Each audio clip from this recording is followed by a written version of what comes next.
Bonjour à tous, on se retrouve pour la dernière partie de la série de vidéos montage d'une canne à truite de A à Z. Donc dans cette partie, on va passer au vernissage des ligatures. Alors voilà le matériel nécessaire, il va vous falloir donc de l'alcool à brûler, des chiffons pour nettoyer les bavures de vernis si on en fait, des pinceaux pour étaler le vernis bicomposant, donc là c'est du Flexcoat, vous trouvez ça sur Roadhouse, de toute façon vous trouvez tout sur Roadhouse. Des petits pots pour effectuer les mélanges et une lampe à brûler pour éliminer les bulles du vernis. On a installé notre canne sur le banc de tournage, voilà, de séchage. Donc très important, il faut vous assurer que votre blanc soit bien de niveau, qu'il soit bien plat. Ça va vous éviter d'avoir des vernis finis en forme de ballon de rugby qui ne soient pas réguliers. Au niveau de l'emmanchement des deux brins, j'ai réalisé une petite ligature ici pour renforcer l'emmanchement côté femelle. Alors, c'est pas une obligation suivant les blancs. Ici, le blanc NFC est déjà renforcé à cet endroit-là. Moi, je préfère le faire. Ça évite que ça s'abîme si on en mange mal, s'il y a un grain de sable, si on fait un lancer appuyé ou sur un gros poisson. Ça peut abîmer l'emmanchement. Donc, je préfère le faire. On va vernir ça aussi. On va procéder au mélange du vernis. Donc là, rien de bien compliqué. Vous avez vos deux composants du vernis qu'il faut mélanger vraiment à part égale. Donc ça, c'est très important. Sinon, votre vernis risque de ne pas durcir. Donc, il faut être très précis sur le dosage. Ce que j'ai fait juste avant, c'est que j'ai laissé les flacons dans ma poche pour les réchauffer un petit peu, pour qu'ils soient plus fluides. Comme ici, on est en hiver, avec le froid, ils ont tendance à devenir plus épais, ils sont moins faciles à appliquer. Donc voilà, vous avez une seringue pour chaque vernis. Il ne faut pas se tromper de seringue.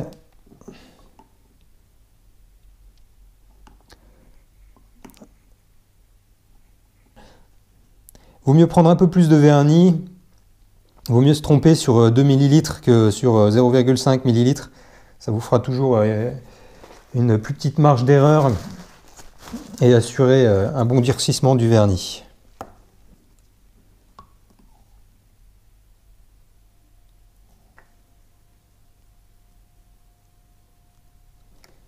On va venir mélanger notre vernis donc tout doucement. Voilà, pour ne pas faire trop de bulles dans le vernis, on pourra toujours les éliminer à la lampe à alcool après, mais bon, vaut mieux éviter d'en faire tout de suite. Si on mélange trop vite, on risque de faire des bulles dans le mélange. Donc je ne sais pas si on va le voir, le mélange va devenir légèrement opaque.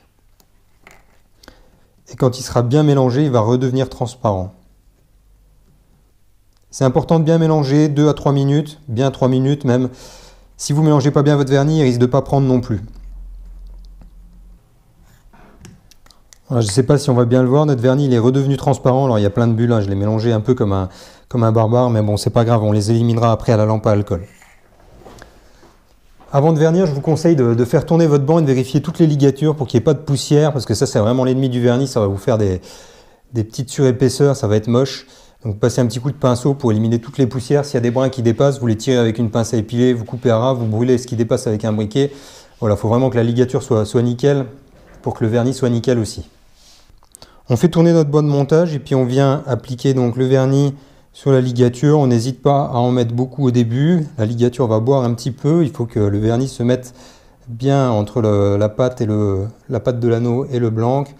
Donc on n'hésite pas à venir en mettre 2, 3, 4 bonnes gouttes dessus. Voilà. Et ensuite moi je viens le lisser jusqu'au bout.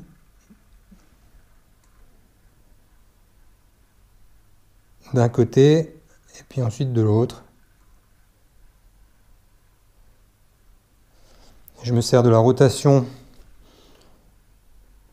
du blanc pour venir en appliquer bien partout jusqu'aux extrémités. Et je viens dépasser avec le vernis 1 mm à peu près sur le blanc.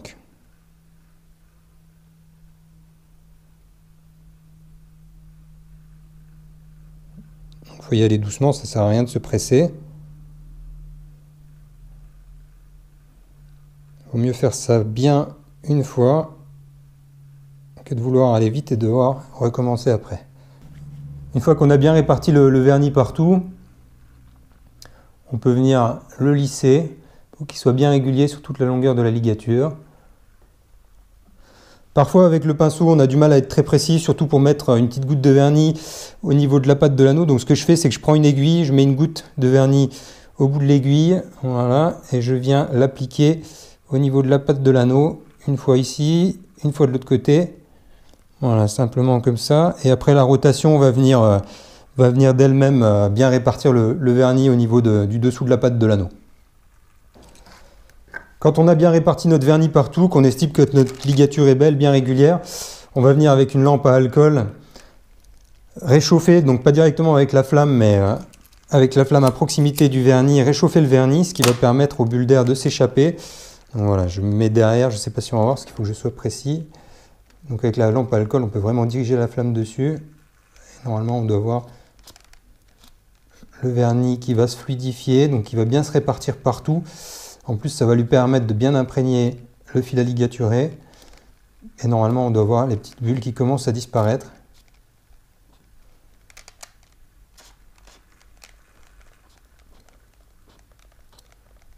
Les vernis sont terminés, il n'y a plus qu'à laisser tourner pendant 6 heures à peu près pour ne plus que le vernis coule. Et encore 24 heures pour qu'il soit sec au toucher. Donc voilà, il faudra compter 4 à 5 jours pour une polymérisation complète du vernis et pour pouvoir se servir de la canne.